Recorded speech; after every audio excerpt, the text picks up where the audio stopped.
Bonjour et bienvenue dans ce nouvel épisode de la 4e saison du podcast d'Away We Go. Je suis Olivier, président et cofondateur du collectif Away We Go. Nous sommes un collectif de freelance spécialisé dans le tourisme B2B et B2C, et plus particulièrement dans la vente, la production et le marketing, chacun dans son domaine de prédilection. Nous allons parler aujourd'hui des nouvelles formes de vente de voyage. Pour échanger sur ce sujet, je reçois aujourd'hui Emmanuelle Liop, avocate au barreau de Paris et fondatrice du cabinet spécialisé Equinox Avocat. Clément Le Tétour, vous êtes travel planner à travers votre marque Fabrique ton voyage. Et Frédéric Savoyen, vous êtes le PDG d'Elux Travel, qui est un tour opérateur spécialisé dans la production et l'organisation de voyages sur mesure. Vous êtes également membre de la commission dédiée au commerce illégal du syndicat des entreprises du voyage, les EDV. Bonjour à tous les trois et merci d'avoir accepté mon invitation. Merci. Bonjour, merci.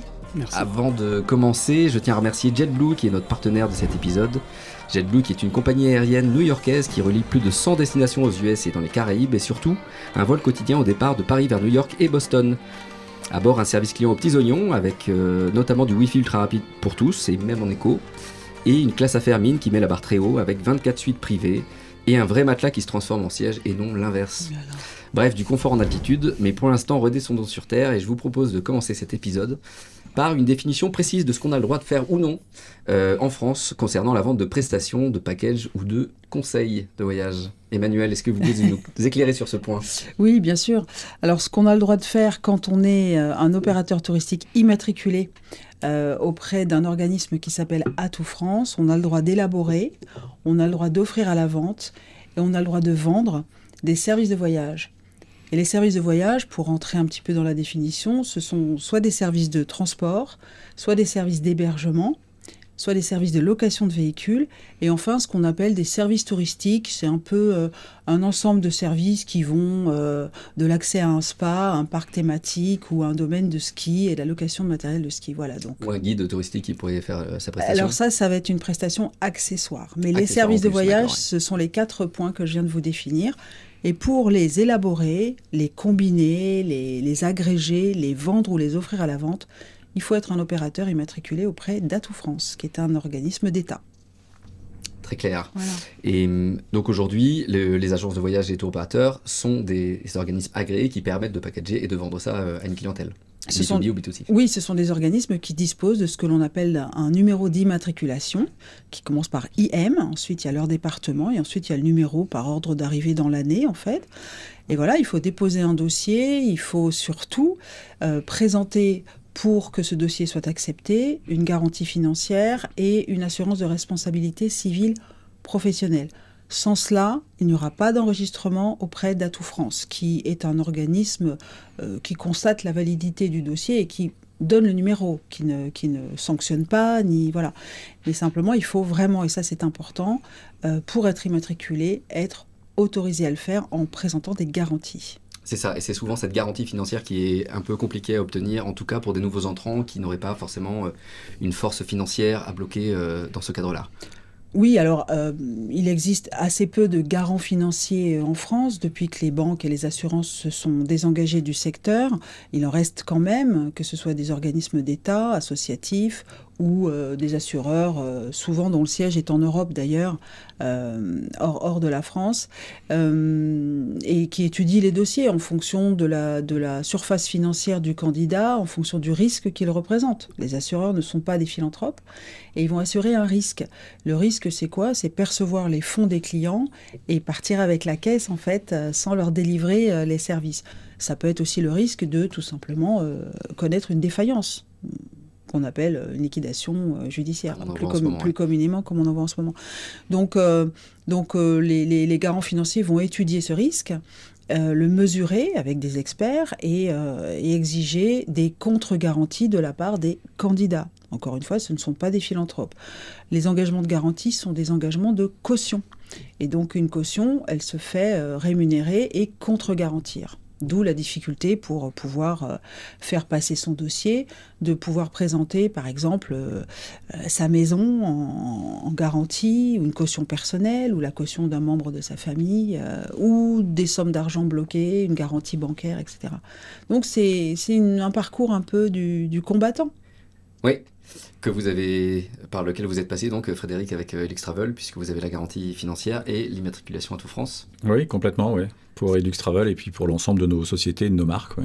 C'est-à-dire que, oui, c'est ça. À chaque fois que vous vendez un voyage, ça passe par cette garantie. C'est-à-dire qu'en cas de non-solvabilité, les clients seront protégés et partiront quand même en voyage ou se feront rembourser. Tout à fait. En fait, il faut bien comprendre que le voyage est un des rares services ou produits que le client va acheter avant de consommer. Il va même acheter bien en amont de sa consommation. Donc, quand vous vendez un voyage 4 mois avant le départ, que vous demandez 30% d'acompte, que vous allez demander le solde des 70% restants à 30 jours, et que s'il y a effectivement une défaillance à partir de cette date-là et de celle du moment du départ, il y a un gros problème, effectivement, de l'argent qui finalement disparaît. Donc, la plupart des États dans le monde ont effectivement proposé de mettre en place des systèmes d'immatriculation, de licence, etc., avec des garanties qui permettent effectivement de protéger le consommateur. C'est l'argument numéro 1. Donc voilà, donc on vend un rêve qui finalement ne sera consommé que plus tard, et il faut surtout pas vendre du cauchemar. Et donc c'est pour ça qu'effectivement ce système de garantie existe aujourd'hui et qu'il sert, et on le voit bien en ce moment, on le voit bien avec les liquidations, les grosses liquidations qu'il y a pu y avoir, comme Thomas Cook il y a quelques années par exemple. La plupart des clients qui avaient toutes leurs pièces après pour justifier effectivement des achats qu'ils avaient faits ont été ou remboursés ou même ont été reprotégés sur leur voyage par le garant financier qui en l'occurrence à l'époque était la PST. Ouais, je veux bien rebondir là-dessus. En effet, je pense qu'aujourd'hui, le voyage, il y a deux façons de voyager. Là, on a parlé d'une façon de voyager, historique, on va dire, avec les agences, avec les voyagistes, etc. Et aujourd'hui, avec l'avènement des plateformes, avec l'avènement de même un Google Maps, moi, j'ai jamais voyagé comme ça. Donc moi, ça fait 20 ans, 25 ans, 30 ans que je voyage. J'ai jamais voyagé de cette manière. Et j'ai jamais payé avant de consommer. Enfin, sauf évidemment le billet d'avion et ma première nuit d'hôtel, par exemple. Mais ensuite, je me débrouille sur place et je voyage. Vous n'avez jamais passé la porte d'une agence de voyage pour faire une Mon réservation. premier voyage a été fait avec une agence. À l'époque, j'avais été en Turquie et j'avais voyagé de cette manière. Et depuis cette expérience qui me correspondait pas, et je pense que c'est aussi ça le cœur du sujet, j'ai voyagé complètement différemment. Et cette façon de voyager, elle est complètement liée à la transformation aussi des outils qui est arrivé. Alors avant, en fait, c'était les routards, les backpackers, qui voyageaient comme ça, qui prenaient un billet d'avion, qui avaient leur guide du routard, leur Lonely Planet et qui partaient. Aujourd'hui, ça va beaucoup plus loin, parce qu'on a des outils qui sont vraiment bien faits, d'ailleurs des outils d'agence, comme Booking, comme les compagnies aériennes, des outils d'agence, qui permettent de réserver en tant que consommateur du voyage. Et en fait, cette transformation, aujourd'hui, on ne sait pas trop la chiffrer. J'ai regardé un peu, en gros, aujourd'hui, 70% de l'industrie en chiffre d'affaires, ça passe par le voyage en ligne. Et sur ces 70%, 50% c'est Booking, 20% c'est Expedia. Et ils vendent majoritairement de l'unitaire. Donc en fait, on va arriver à 50%, voire plus, du voyage qui est sur cette nouvelle manière de voyager, différente. Alors il y a des gens qui réservent tout à l'avance, mais individuellement. Il y a des gens qui ne vont pas réserver à l'avance. Et en fait, ces plateformes permettent une exhaustivité dans les produits qu'on a envie d'aller chercher et une facilité pour un particulier d'aller réserver un billet d'avion, etc. Et alors donc, et par rapport à tout ce qui a été dit sur le code du tourisme, ce que je tiens à dire, c'est que dans ce cadre-là, et on parlera du métier de travel planner qui en fait est né de cette façon de voyager et pas pour concurrencer les agences de voyage. C'est deux façons, je pense, très différentes de voyager, sachant qu'il y a aussi des agences de voyage qui font du sur-mesure comme Eluxtravel et qui le font super bien, et il y a plein de clients qui sont friands de ça. Mais nous, on ne rentre pas dans ce cadre-là parce qu'on ne vend pas de voyage. On vend uniquement du conseil. C'est simple, on vend aucune prestation. Moi, personnellement, en valeur, la désintermédiation et la non-mise en relation, c'est-à-dire que je ne mets jamais en relation mes clients avec des personnes, je leur conseille juste une liste d'hébergement ou ce genre de choses. Par contre, je ne les mets pas en relation. Donc, je ne suis pas dans le cadre, en fait, enfin, ce qui a été dit juste avant. Et c'est ça qui est important. Et il y a peut-être un peu comme le guide du routard de l'époque. Voilà, je me positionne plus comme un guide, un blog de voyage, mais très personnalisé, à l'écoute complètement du client. Vous pouvez nous dire en quoi consiste justement un client type? C'est-à-dire que si on vous contacte pour avoir des conseils, comment se passe la relation? Ouais, une grande majorité des clients qui vont me contacter sont des clients qui ont l'habitude généralement de voyager de la manière dont je vous ai parlé juste avant, par leurs propres moyens, et qui soit n'ont plus le temps, soit ont besoin d'une expertise sur un pays, soit ont besoin d'une expertise sur voyager en famille, en Inde par exemple, ou ce genre de choses, et ils ne se sentent pas de le faire tout seuls.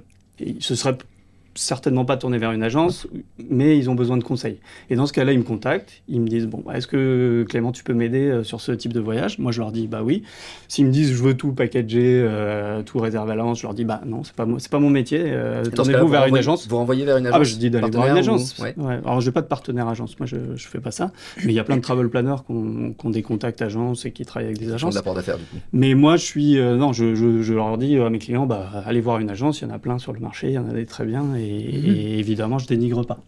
Dénigre pas. Et il y a eu des travel planners qui ont fait du mal à ce métier en basant leur communication sur le dénigrement des agences, alors qu'en fait, on ne doit pas rentrer en opposition, c'est pas du tout Mais je pense qu'il y a une chose qui serait intéressante de dire quand même par rapport à ce que vous venez de dire, c'est que vous dites qu'en fait le monde de l'achat de voyage et de la consommation du voyage a changé. En fait, c'est pas vrai. Il y a toujours eu 50%, si on parle de la France, 50% des Français globalement, d'année en année, de décennie en décennie, qui partent en voyage. Sur ces 50%, vous en avez à peu près 20% qui vont partir à l'étranger, donc qui globalement font appel à des prestataires, quels qu'ils soient, que ce soit en direct ou avec des agences de voyage. Et là-dessus, en fait, le taux de consommation par les agences de voyage n'a pas évolué non plus. Il n'a pas baissé, il n'a pas augmenté non plus. Ce qu'il ne faut pas oublier d'un autre côté également, c'est que les plateformes dont vous parlez, la plupart sont des agences de voyage. Ce sont des agences de voyage. Elles sont simplement en ligne. Donc on se considère exactement comme eux. Nous, on fait aussi de la vente de voyage en ligne. Enfin, je veux dire, il y a plein d'opérateurs qui font les deux. Et on a plein de clients qui ne viennent acheter, par exemple, que certaines prestations uniques sur le site d'une agence de voyage en ligne, simplement un vol, simplement une chambre d'hôtel, etc., etc. Donc en fait, le marché, il n'a pas bougé. Honnêtement, il n'a pas bougé, il s'est pas du tout transformé ces 30 dernières années, très clairement, même. Enfin, moi, depuis que je suis dans ce secteur, en tout cas, ça n'a pas franchement beaucoup évolué. En revanche, ce qui a évolué, effectivement, c'est la prestation que va offrir l'agence de voyage. C'est-à-dire que l'agence de voyage, avant, elle était un preneur d'ordre quelque part. Donc, vous rentriez dans une agence de voyage et puis vous disiez, voilà, je vais aller à tel endroit, dans tel hôtel, etc. Il n'y a pas cette notion de conseil. La notion de conseil, elle est apparue, effectivement, à partir du moment où il y a eu la désintermédiation. C'est-à-dire qu'en fait, on s'est rendu compte que grâce à Internet, le client pouvait avoir l'information sur n'importe quel hôtel, dans n'importe quelle ville du monde, en Inde ou au Canada, et que c'était beaucoup plus facile finalement pour lui de se conseiller lui-même, de se faire une idée de ce qu'il allait pouvoir acheter, parce qu'il allait pouvoir véritablement le voir. Donc le métier de l'agence de voyage a été un peu troublé par effectivement tout ça, et puis finalement s'est repositionné vraiment véritablement sur le monde du conseil. Alors, oui, il y a des agences de voyage qui, malheureusement, ferment les portes, mais il y a aussi des agences de voyage qui se créent tous les mois. Donc, c'est un métier qui est en permanente évolution. Il y en a qui se positionnent uniquement en agence de voyage physique, d'autres qui se positionnent uniquement sur le web, d'autres qui font les deux. Ça passe son temps à évoluer. Mais ce que je veux dire, c'est qu'aujourd'hui, la notion de conseil, le client, il va trouver la même notion de conseil. Je ne vais pas dire que c'est mieux ou que c'est moins bien, mais exactement la même notion de conseil que chez un travel planner. Très clairement, il n'y a aucune différence. Je pense objectivement qu'en plus dans une agence de voyage, comme il y a des systèmes de formation, etc., qui sont mis en place régulièrement, ça va encore un peu plus loin. Mais bon, disons que c'est exactement la même chose. Je pense qu'il y a une juste pour finir, par rapport à ça, ce qu'il faut bien effectivement comprendre, c'est que le monde du travel, enfin le métier de travel planner, que je respecte complètement, qui est un conseiller, comme il y a des conseillers immobiliers qui ne sont pas agents immobiliers, comme il y a des conseillers d'assureurs qui ne sont pas assureurs, il n'y a aucun problème à partir du moment où ils se limitent effectivement à ne faire que du conseil ou à apporter effectivement des affaires à des gens qui ont eux-mêmes licence pour pouvoir exercer derrière. Mais c'est que derrière, la notion effectivement de débrouillez-vous vous-même, ça coûtera moins cher ou ça sera plus facile, etc. Là, pour le coup, je m'inscris en faux parce que ce n'est absolument pas exact. Aujourd'hui, l'agence de voyage, très clairement, on a encore fait une petite étude il n'y a pas longtemps qui va passer dans la presse dans pas longtemps, où on a fait des comparatifs entre des offres de travel planner qui vont chercher sur Booking, comme le dit Clément, qui vont chercher les vols, etc. Donc, on a fait exactement le même voyage, exactement la même chose, etc. Avec une quinzaine, on n'a pas pris que 2. Et très clairement, l'agence de voyage, systématiquement, grâce à ses accords, grâce à ses contrats, grâce effectivement à plein de choses, chose, va bénéficier de tarifs beaucoup plus intéressants pour le client sans vendre le conseil. Sans vendre le conseil. Et c'est là où il y a commercialement parlant, c'est exactement ce que vous allez vendre. Exactement. C'est à ce niveau-là que vous allez. Non, mais c'est pas une marge, c'est une commission dans le monde des agences de voyage. Normal, il y a un prix, et sur lequel on reçoit une commission. Mais si ce prix est plus bas que le prix public, on va vendre le prix plus bas. Je voudrais rebondir là-dessus, si c'est possible. Oui, bien sûr. C'est-à-dire que le travel planner va se positionner sur une vente de conseils, et vous offrez un conseil gratuit, mais vous allez appliquer une commission ou une marge sur un package. Non, vous n'avez pas compris. Le prix, au final, sera moins cher. Je ne prends pas, je ne mets pas d'honoraires. Je suis pas en train de comparer les prix. Non, mais je d'appliquer le modèle économique de l'agence de voyage. Mais j'ai pas de marge sur la vente de voyage, j'ai des commissions. Je reçois en fait finalement par rapport à un contrat, je reçois, alors vous pouvez appeler ça de la marge, mais c'est pas quelque chose que j'achète. Je mets un markup, c'est finalement il y a un prix sur lequel je suis rétrocédé contractuellement par mes prestataires effectivement d'une commission. Donc je parle dans le générique des agences de voyage. En l'occurrence, c'est pas notre cas, notre modèle économique chez Ultravel, mais là je suis ici plutôt pour parler du cas générique des agences de voyage. Donc c'est là où il faut faire très attention sur la définition. Moi je voudrais juste intervenir juste avant vous, Clément. J'ai coutume de dire, et je l'ai déjà dit d'ailleurs dans la presse, que pour moi les premiers travel planners sont les agents de voyage. Tout simplement parce que si on fait un peu d'anglais, to plan, c'est organiser. Et je pense que le fait de se dénommer travel planner, et je vais donner 2 définitions aujourd'hui de ce que je comprends de cette profession, ça aurait été peut-être plus simple de s'appeler travel consulting par exemple, parce que c'est du conseil. À mon sens, et juridiquement, puisque je suis là pour ça, le travel planner qui peut exercer aujourd'hui légalement, il peut avoir 2 formes. Soit il apporte son conseil aux agences et aux tour opérateurs, donc c'est pour ça que je parlais de travel consulting. Parce que cette agence de voyage ou ce tour opérateur manque de compétences sur certains pays, sur certains sujets, ou même voudrait bien qu'on lui apporte de la clientèle, auquel cas on a ce travel planner qui parfois est un ancien agent de voyage et qui va mettre sa compétence au service de ces professionnels pour leur apporter du conseil ou de la clientèle. C'est un apport d'affaires. L'autre travel planner qui, à mon avis, peut exercer légalement, et je pense que Clément s'inscrit dans cette logique-là, c'est celui qui va apporter son conseil, parce que, alors, on a tout vu un peu sur le web, hein.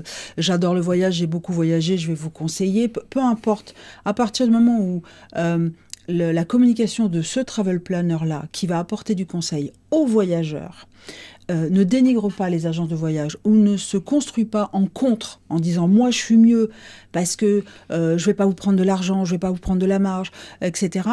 À partir du moment où il fait du conseil, pourquoi pas, c'est comme si j'achète le magazine, je veux pas faire de pub, mais Géo, ou qu'à la fin des pages voyage du magazine Elle, il y a des conseils parce que la destination elle a bien plu au rédacteur en question. Pour moi ça c'est possible. Parce que, comme le disait Frédéric Savoyen, voilà, il y a beaucoup de métiers maintenant dans le consulting. C'est un peu l'ubérisation, vous voyez, du système. Oui, on va y venir. Et ça, pour moi, c'est possible. Et d'après vous, en fait, c'est un sujet de vocabulaire, et je vous passe la parole dans 10 secondes, c'est un sujet de vocabulaire peut-être. Aussi. Ok. Non, mais ce sujet du modèle économique, c'est crucial, en fait. Pourquoi moi j'ai fait travel planner plutôt qu'agent indépendant, freelance ou autre ? Exactement pour cette raison-là, c'est pour pas avoir le modèle économique des agences. Le but, en fait, c'est de... Enfin, moi, hein, je parle pas au nom de tous les travel planners, parce qu'il y en a qui, je pense, feraient bien d'être agents de voyage. Ça, je vous confirme. Et en fait, moi, le but, c'est d'avoir aucun lien avec les professionnels qui travaillent pour mes clients. En fait, pourquoi je dis ça ? C'est parce que, on le voit, hein, le réflexe dans l'industrie du voyage, quand je voyage et je finis par dire que je suis travel planner, c'est le petit guide en Égypte, il me dit « Ah, bah super, tu vas avoir des clients, je vais te donner une commission. » C'est le modèle économique historique. Moi, je dis non, je ne suis pas du tout sur ce modèle-là. Je vais prendre aucune commission sur toutes les prestations qui sont achetées par mon client. Moi, je veux être complètement libre, en fait, de changer. Et surtout, je désintermédie. C'est-à-dire que quand je peux éviter Booking et que je peux mettre la personne directement qui fait le logement, l'activité, le guide local, etc., je le fais. Malheureusement, et en même temps, ça offre un service super important, hein, Booking, mais c'est pas souvent le cas, au final. Et ce sera le choix de votre client, finalement, mais en fait, c'est le client. Mais par contre, moi, toujours... quand je cherche une prestation de voyage et que je conseille d'une prestation de voyage, j'essaye au maximum la désintermédiation et de ne pas passer par une plateforme ou éviter les commissions. Donc ça, moi, c'est personnellement, c'est pas un combat, mais c'est une philosophie, en tout cas, que j'essaye d'appliquer dans mon métier. Ça répond à une demande, surtout. Ça répond à la demande, effectivement, des gens qui ne veulent pas passer par une agence de voyage et qui ne veulent pas qu'il y ait des prestataires qui soient gérés par une seule personne et qui veulent le faire en direct parce qu'ils veulent avoir la souplesse. Je veux dire, ces gens-là ne sont pas la cible. Cette clientèle-là n'est pas la cible des agences de voyage. Et là, en l'occurrence, Clément, dans ce qu'il définit, ce n'est pas une concurrence face aux agences de voyage, c'est un autre service. C'est un autre service. Donc là-dessus, on n'a pas de... Je pense qu'aucune agence de voyage en France n'aura de débat vis-à-vis de ça et n'aura de problème vis-à-vis de ça. Et pourquoi j'ai choisi ça? Mais c'est pas le fond du sujet, quand même. Non, mais pourquoi j'ai choisi ça? C'est aussi parce qu'il y a un certain nombre d'agences qui sont dans la facilité. Une fois qu'ils ont leur marge, leur commission importante avec un certain nombre d'opérateurs, d'opérateurs de tourisme, ils restent un peu sur leurs acquis et du coup, vont pas pousser je vais choisir autre chose, même si c'est mieux, parce que je vais pas me retaper le travail de négociation. Ça les regarde. Ça les regarde, mais tout à fait. C'est pourquoi moi j'ai fait ce choix d'être complètement indépendant. Je vais vous dire, Clément, moi il y a des agences qui font super bien le boulot. Alors je vais vous dire, j'accompagne les professionnels depuis 36 ans. Et je pense que vous parliez tout à l'heure d'un monde, de deux mondes différents, etc. Et je partage l'avis de Frédéric pour dire que ce ne sont pas deux mondes différents. Aujourd'hui, avant on avait les backpackers, maintenant on a les millennials ou la Gen Z qui effectivement ne vont pas pousser la porte d'une agence de voyage. Mais je ne voudrais pas qu'on pense que l'agence de voyage, parce que vous dites certaines agences de voyage. Moi, les généralités, je ne suis pas trop pour, parce que pour accompagner, comme je vous le disais depuis longtemps, les professionnels, je vois leur extraordinaire faculté d'adaptation et une agence qui se repose sur ses acquis, moi j'appelle ça les Ginette Voyage. Vous savez, les Ginette Voyage, c'est au coin de la rue, avec la vitrine poussiéreuse, etc. Vous en voyez pratiquement plus. Et la profession, elle sait manipuler, évidemment, Internet, elle a pris le train dans les années, milieu des années 90. Et vous avez des gens qui sont extrêmement compétents sur des destinations, qui proposent des voyages qui sortent de l'ordinaire, qui se forment en permanence, qui sont... Voilà, et qui ne durent pas... C'est un métier très technique, en fait, il faut bien s'en rendre compte. C'est un métier de plus en plus technique et technologique. Moi, j'ai pas envie d'opposer... Voilà, je crois qu'il ne faut pas opposer les deux. Et c'est ce que je disais tout à l'heure. Un travel... consult, on va créer un nouveau truc. Non, mais je veux dire, et je veux pas l'opposer en fait, parce que ce que vous disiez, Clément, c'est de l'intelligence, c'est je ne travaille pas avec des gens qui vont me rémunérer en marge arrière, pour être clair, ou au clic, ou avec des liens d'affiliation. Ça va. Et comme disait Frédéric Savoyen, c'est pas le sujet.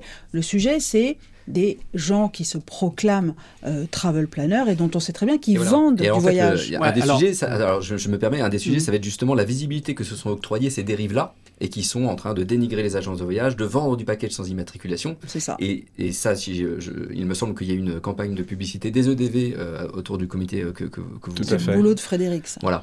Et donc, en fait, il y a une chasse aux sorcières, mais saine dans la mesure où ce sont... C'est pas vraiment une chasse aux sorcières, c'est plus une information du consommateur par rapport à la réalité en fait économique et surtout la réalité légale de ce qui existe dans notre secteur d'activité. Donc, moi, je vais pas aller attaquer Clément parce qu'il va aller vendre du conseil, à des voyageurs. J'ai envie de dire, c'est trop tard.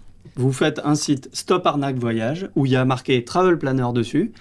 Vous nous attaquez en fait directement. Et moi, c'est pour ça que je suis venu aujourd'hui. Parce que Clément, il y a 90% des travel planners qui ne sont pas dans la légalité. C'est l'inverse. Et cette statistique vient d'où? Ouais, ça vient de... Vous savez, je pense qu'on en a repéré quand même des centaines et des centaines et on les analyse de près. Non, ça c'est trop facile. Et on voit exactement ce qu'ils font et on voit comment ils le font et on voit comment ils proposent. Vous allez les attaquer ces gens-là justement. J'ai pu lire dans la presse que justement il y avait certaines actions en justice qui étaient faites auprès de travel planners illégaux. Bien sûr, il y en a qui sont en cours. Mais c'est ça. Mais c'est une poignée de ce que j'ai pu lire. C'est pas des centaines. On n'a pas non plus la machine juridique pour attaquer des centaines. Ce qu'il faut, c'est qu'on fasse des exemples. Les plus visibles. Ouais, c'est ça, ok. Non, mais je pense que vous vous attaquez à un micro-sujet avec une débauche d'énergie. Moi, quand je vois, comme vous dites, tous les articles qui sortent sur le sujet, je ne comprends même pas, pour pouillème. Ça, c'est la presse de personnes. Qui aime Oui, bien. bon, bien c'est sûr, la presse qui bien aime sûr. bien. Pour un pouillème, Je vous rassure, et j'y c'est passe pas là mes où journées. je Non, pense que 90% c'est complètement aberrant, parce que, alors peut-être au tout début, quand il y avait très peu de travel planners, mais aujourd'hui, nous, on a sorti une charte, par exemple, avec 8 travel planners, où justement, on définit toutes ces choses qui sont importantes à respecter par rapport au code du tourisme. Et il y a maintenant des formations, des formatrices qui travaillent pour former des travel planners, et qui ont intégré. Alors, elles l'ont eu, on l'a pas forcément coécrite, il y en a qui ont écrit leur propre charte. C'est vrai qu'on est-ce qu'il n'y a pas un besoin d'uniformisation? Il y a un manque d'uniformisation, il y a un manque de groupement peut-être et de. Non, mais quand vous avez des formatrices qui expliquent comment récupérer des commissions arrière, on peut pas dire que ça soit normal et qu'on va pas laisser faire ça. On va pas laisser faire ça. Pour côtoyer beaucoup de travel planners. Mais je vous assure que 90%, voire plus, respectent ces statistiques, il va falloir faire du fact-checking parce que je ne sais plus qui des 90% mais le problème, c'est qu'on fait un site Stop Arnaque Voyage en mettant tout le monde dans le même panier.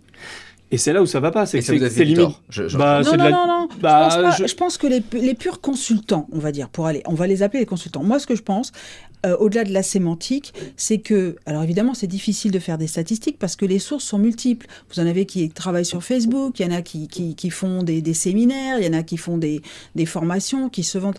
Moi, je vais vous dire, le métier de travel planner, en fait, il n'existe pas. Vous êtes un consultant, un conseiller, et c'est tout à votre honneur de dire que vous ne faites pas de la vente de voyage, mais c'est un métier qui n'existe pas. Ça veut dire planifier des voyages. C'est l'agence de voyage qui fait ça. Vous êtes consultant. Non, mais votre métier existe. Non, mais ce métier existe. En fait, non, mais c'est important ça vient de wedding planner, en fait. Exactement. Oui, mais il n'y a pas besoin d'immatriculation pour organiser des mariages. Mais d'ailleurs, oui, j'avais un sujet là-dessus. Pour organiser, non, pour conseiller. Non, mais même pour. Parce que là, le débat, il est là. C'est que conseil sans immatriculation, oui, vente sans immatriculation, non. Ça a été réglementé. Justement, wedding planner, ça a été réglementé. Peut-être que demain, travel planner, ça le sera. Mais ce que je veux dire, c'est que vous vous sentez, Clément, inclus dans cette campagne, que je connais bien. Non, parce que quand on lit bien le détail de cette campagne, on s'aperçoit qu'on parle toujours de vendre des voyages ou organiser des voyages. Donc, si vous ne faites pas ça, ne soyez pas visés. Oui, simplement, ceux qui sont visés, et là, encore une fois, les statistiques, mais vous comprenez bien que les clients qui tombent sur le site, ils voient faux travel planner. Pour eux, on organise des voyages, clairement. Et donc, la crainte de Clément, c'est d'être assimilé à votre cible. Et on est assimilé, et en plus de ça, sur le site, on comprend clairement que voyager sans agence, on va se faire arnaquer.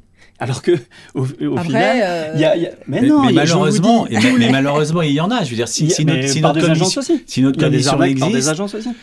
Il y a des agences qui mettent des fausses photos de. Mais non, mais il faut arrêter. Est-ce que dans ce cas-là, Clément, il ne faudrait pas faire une campagne de communication pour revaloriser les vrais travel planners? Non, mais non, nous, on pourrait faire une campagne en disant les agences, ils mettent jamais les bonnes photos des hôtels. C'est dommage d'en arriver là.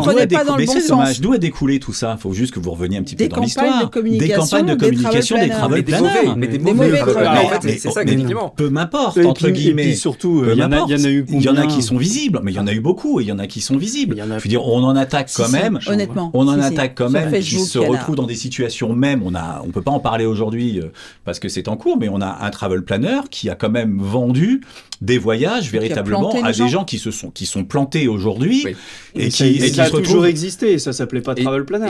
La différence, c'est que vous n'êtes pas garanti. Chacun votre tour. La différence, c'est que quand vous parlez des agents de voyage, moi, je veux vraiment pas opposer les gens entre eux, mais les concepts, on peut les opposer quand même. Et une agence de voyage, ça peut arriver soit qu'elle soit défaillante parce que c'est la faute à pas de chance, soit il y a eu mais franchement, un scandale d'agence de voyage, vous n'en avez pas un tous les matins. Et quand elle plante, pardonnez-moi l'expression, les voyageurs, tout se met en branle. La garantie financière, pourquoi pas l'assurance de responsabilité civile quand il y a des non-conformités. En revanche, quand vous avez des gens, et je ne fais pas d'amalgame avec vous, mais vous partagez le même nom, quand il y a un travel planner, et moi non plus je ne peux pas révéler, mais de par ma profession d'avocat, je connais quelques dossiers, et je les plaide, mais il n'y a plus personne. C'est-à-dire que j'ai même eu des cas avec des gens qui ont été emmenés par un travel planner, c'était spécialisé entre guillemets sur le handicap. Comment on peut emmener des gens qui sont handicapés en voyage et les laisser planter et partir parce qu'on a un peu peur des conséquences, etc. Et là, il n'y a pas de garantie. Il est là le souci. Mais le souci dans les arnaques, il existerait même un seul cas, c'est un cas de trop. Vous voyez ce que je veux dire? Je fais pas de statistiques. Je comprends bien la valeur et c'est là où nous, quand on conseille, il faut bien préciser que il n'y a pas de garantie, à part les garanties des agences par lesquelles les personnes vont passer. Parce que si elles passent par Booking, elles ont une garantie d'avoir peut-être un autre hébergement contactant le service client, etc. Mais en fait, c'est important de se dire qu'il y a des gens qui voyagent comme ça et que c'est pas forcément une arnaque. Il faut pas mettre ce mot-là. En fait, je vais autour de la table, d'accord. On est assez d'accord. Mais quand on voit la campagne, c'est clairement pas le cas. C'est dommage. Ça fait des années que, alors là, j'ai encore pas de statistiques ni rien, mais on les voit passer.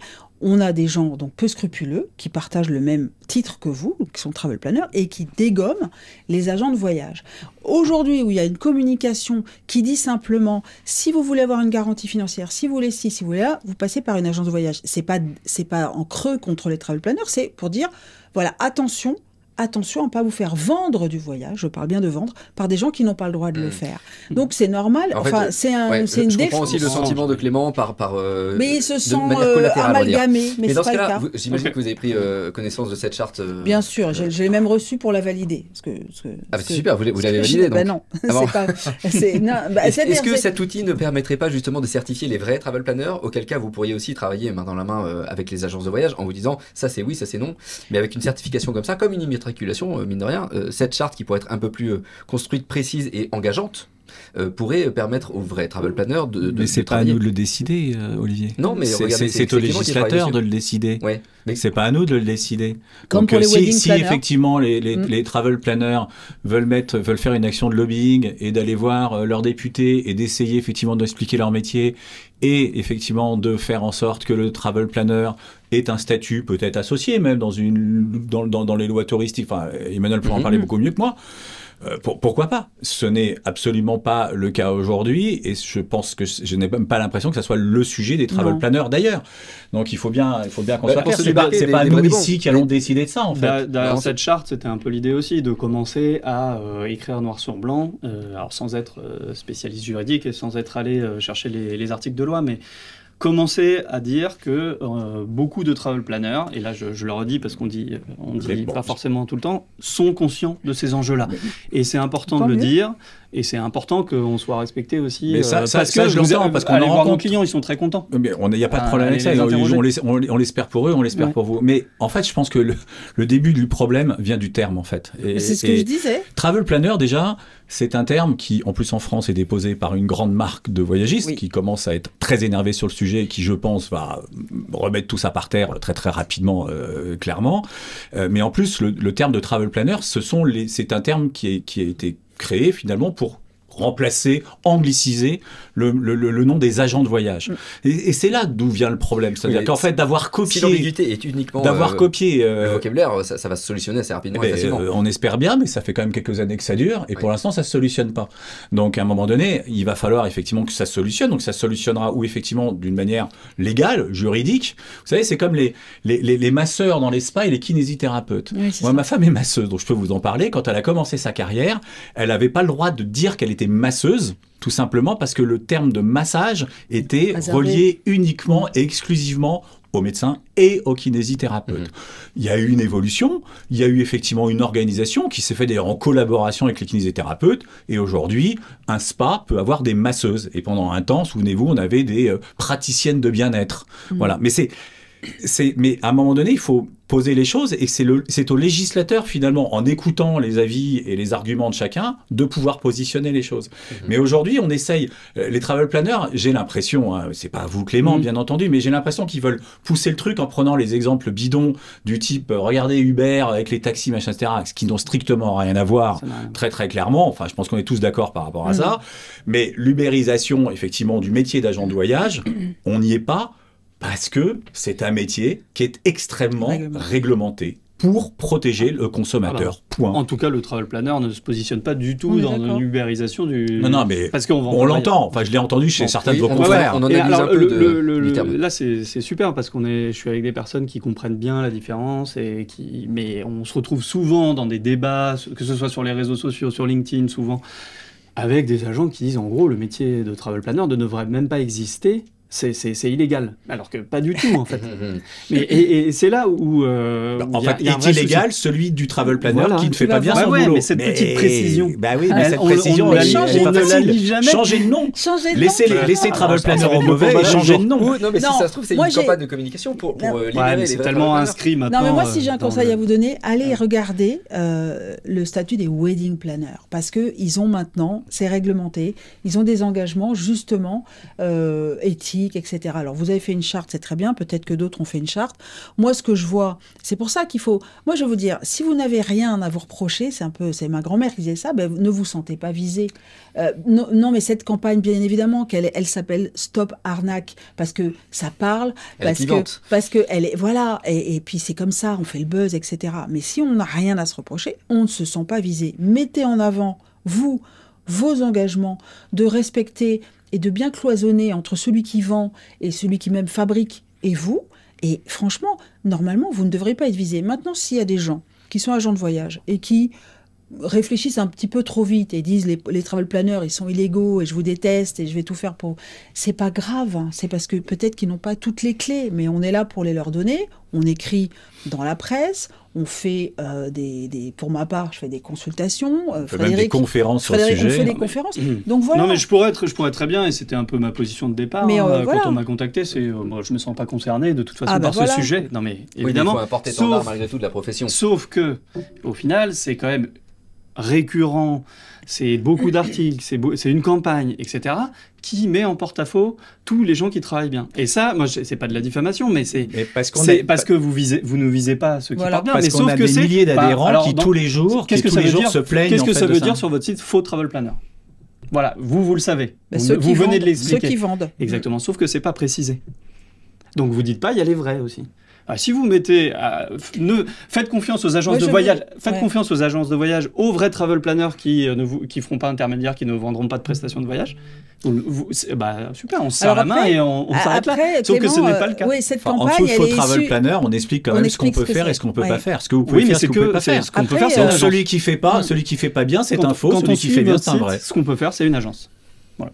Alors après, on peut pas voyager tout seul. C'est une campagne qui est là pour marquer un petit peu. Elle a été initiée par le syndicat des entreprises du voyage, qui défend les entreprises du voyage, donc qui va pas faire le boulot des conseillers comme vous, travel planner. C'est clair qu'on n'a pas les mêmes moyens. Et il me semble que mais peut-être qu'il faut les créer les moyens. Ouais, c'est sûr. C'est peut-être un collectif qu'il faut créer, etc. Si je dis pas de bêtises, sur le site de l'APST, on a la liste de tous les opérateurs qui sont immatriculés. Alors, sur le site d'Atout France, pas de l'APST. d'Atout France, très simple à trouver. Tout à fait. Alors je pense pas que le consommateur aille vérifier avec les agences qui ont pignon sur rue. Avec le site que l'on a fait.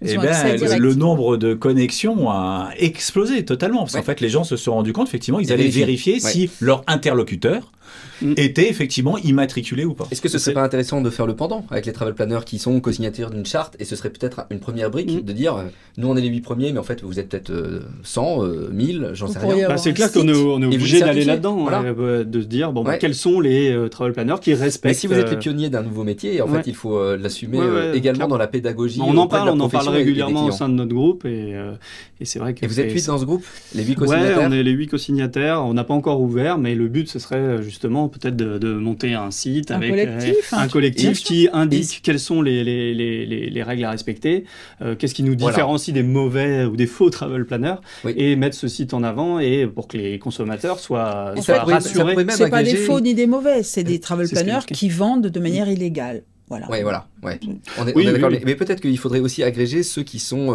des coachs ou des apporteurs d'affaires aux agences. Finalement, c'est peut-être un seul et même métier avec des manières différentes d'opérer.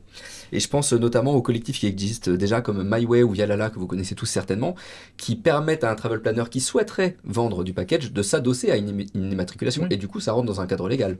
Bien sûr. Vialala est une agence de voyage immatriculée. Et Vialala et MyWay également. Et MyWay également, qui permettent effectivement à des travel planners de commercialiser des voyages, puisque sont facturés par effectivement ces agences de voyage. Alors souvent, ce sont des collectifs qui permettent à des donc ils les appellent travel designers ou travel spécialistes, etc. Ce sont des gens qui, par exemple, ont déjà une clientèle de par leur métier métier d'avant. Le conseiller comme vous, le travel planner Clément, il a pas forcément de clientèle existante parce qu'en fait, vous avez peut-être un site, une page Facebook ou un Instagram et les gens vont vous remarquer.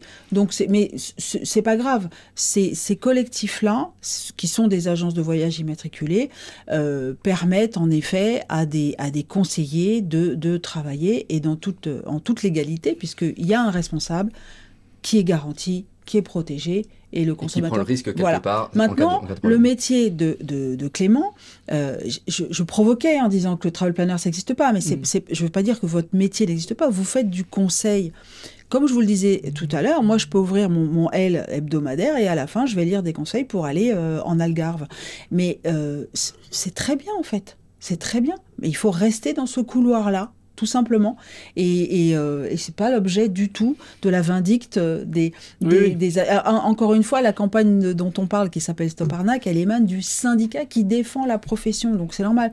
Maintenant, il faut taper un petit peu, il faut claquer pour que le consommateur... Vous savez bien que les consommateurs adorent sur certaines chaînes de la TNT les émissions avant l'été qui disent « Attention aux arnaques ». C'est comme ça. Et à la radio, je vous en parle même pas. C'est pour ça aussi, et ça permet d'attirer le consommateur. Donc il n'y a pas de volonté de dénigrement. Et je vais vous dire, s'il y avait une volonté en tout cas de dénoncer du dénigrement, c'est plutôt les agences de voyage qui pourraient le faire avec des gens qui sont des travel planners illégaux et qui les dénigrent. Et juste pour conclure ce que tu dis, c'est ce métier en fait qu'on appelle travel planner en France, c'est un métier qui est apparu dans les pays anglo-saxons et principalement aux États-Unis il y a une vingtaine d'années, donc avec les independent contractors. Les agences de voyage, en fait, il y a des très très grosses agences de voyage américaines, mais qui ne sont que des plateformes, en fait, véritablement. Des host agencies. Exactement. Yes. Et vous avez des travel designers, travel planners, un peu partout, des independent contractors, qui sont maîtres de leurs clients, qui sont maîtres de leurs conseils, mais qui passent effectivement par les outils, par la licence évidemment américaine, par la facturation, par les encaissements, etc. de la plateforme générale. Et c'est un modèle qui fonctionne parfaitement. C'est-à-dire que ce modèle-là, il y a plus aux États-Unis un conseiller entre guillemets qui n'est pas adhérent finalement d'une de ces plateformes-là, parce que c'est des plateformes qui laissent toute la liberté en fait finalement aux conseillers d'un Mayo et d'un Vialala finalement. Mais c'est exactement la même chose. C'est exactement la même chose. Vous avez des Anglais comme 360 par exemple qui viennent de s'installer en France et qui ont déjà recruté une cinquantaine de travel advisors pour 360 en France. Nouveau terme. Et alors, on parlait d'ubérisation, le terme que vous rejetiez. Ce qu'on peut voir aussi, c'est des host agencies qui ont pris un volume extraordinaire, comme au Royaume-Uni aujourd'hui avec Travel Counselor. Je ne sais pas si vous connaissez. Si, bien sûr. C'est pas une cinquantaine de... Non, ils sont 400-500. Ils sont plusieurs milliers. Alors, sur tout le modèle, sur l'Angleterre peut-être. Pas que le Royaume-Uni, ils sont aussi sur le Royaume-Uni, je pense qu'ils sont 400-500. Ouais, c'est ça. Mais ça représente 1,2 milliard d'euros. Et en fait, là, je pense que ça va dépasser la simple host agencies.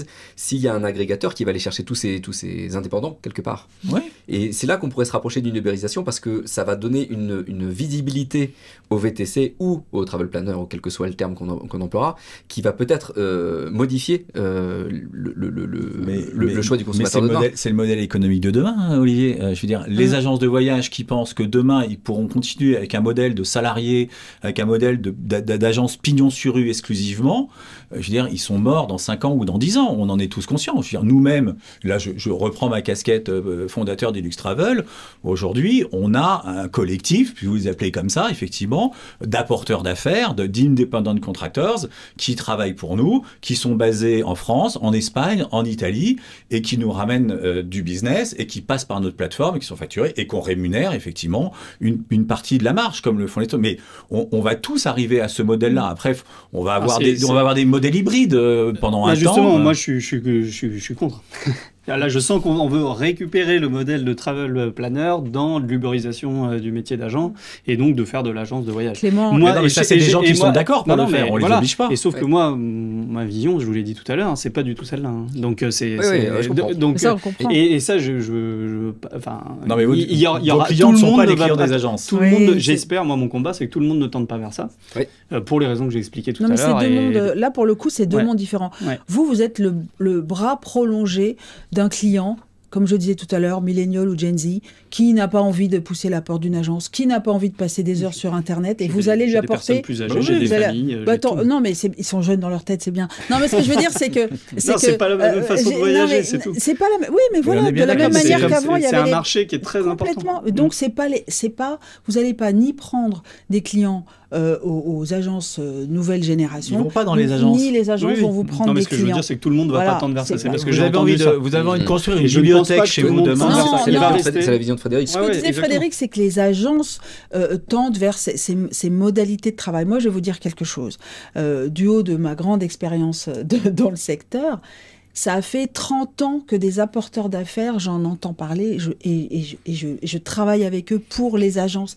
C'est pas nouveau. Aujourd'hui, on s'appelle travel planner, mais avant, je vais vous dire, il y avait un mot pas très joli, on appelait ça des rabatteurs. C'est des gens qui apportaient de la clientèle à des agences. Non, c'est moche comme tout, mais par exemple, les agences qu'on appelle, et là aussi c'est moche, qu'on appelle ethniques, qui font en fait, qu'on appelle du voyage affinitaire, par exemple sur la Turquie, sur l'Algérie, sur le Portugal, parce qu'il y a des communautés en France, avaient besoin qu'on leur rabatte les gens vers leurs agences, parce qu'on était entre soi, etc. Donc on appelait ça des rabatteurs. Mais ça existe. L'apport d'affaires existe depuis 40 ans, en fait.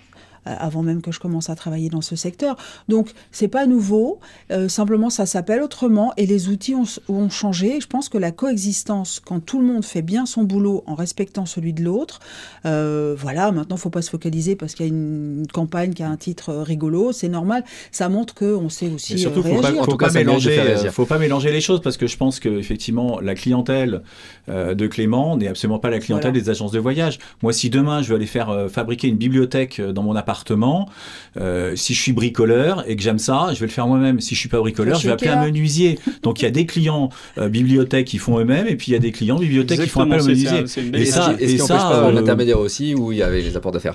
Et l'émission approche de sa fin.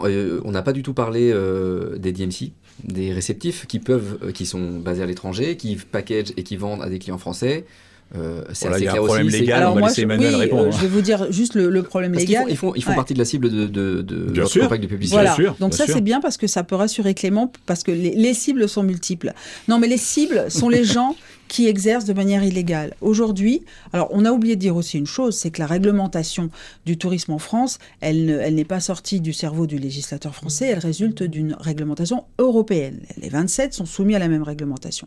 Et dans cette réglementation, qui est transposée chez nous en France, il est précisé que si vous êtes une entreprise étrangère non européenne, et donc non française, mais non européenne, et que vous dirigez votre activité vers la France, donc vers le consommateur français, vous devez, alors cette fois-ci, non pas être immatriculé, etc., mais vous devez délivrer une garantie financière. Vous devez montrer, alors voilà, donc un DMC au fin fond de je sais pas où, de l'Asie, etc., qui va tout seul faire son marketing vers la France, avoir son site internet, c'est un des indices, un site internet en .fr, en français, et il va venir un peu sur les salons. En ce moment, il y a le Salon mondial du tourisme, il va traîner un petit peu partout.